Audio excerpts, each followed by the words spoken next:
Hi friends, आज के आबार चले एलाम नतून एक रेसिपि निये। देखुन एखाने आमी डिम फाटिए निচ্ছি और गैसेर मध्य आमी कड़ा दिए दिएছি, दिए तेल दिए दिएছি और टमेटोरो केटे रेडी करे निয়েছি।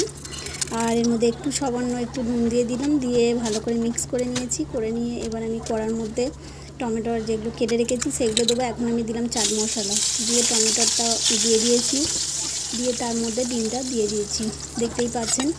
দিয়ে ডিমটার উপরে একটু করে চাট মশলা দিয়ে দিলাম, দিয়ে আর একটু সামান্য একটু সরিয়ে সারিয়ে নিচ্ছি। একটু ডিম একটাতে বার হয়ে গেছে, অসুবিধা নেই, সেটা আমি উপরে দিয়ে দিচ্ছি।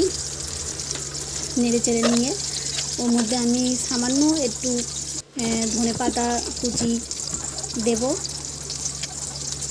আর একটু লঙ্কা দিয়ে দেবো। আপনারা চাইলেন দিতে পারেন, নাহলে অ্যাভয়েড করতে পারেন, অসুবিধা নেই। নিয়ে দেখুন একটু উল্টে পাল্টে নেবেন। একটু চাট মশলা দিয়ে দিচ্ছি, দিয়ে একটু ভালো করে, ডিম বেশি সময় লাগে না সেটা সবাই জানে, তো হালকা করে উল্টে পাল্টে নিলাম। নিয়ে আমি এগুলোকে এবার প্লেটে তুলে নিলাম। দেখুন আমার নাস্তা একদম রেডি।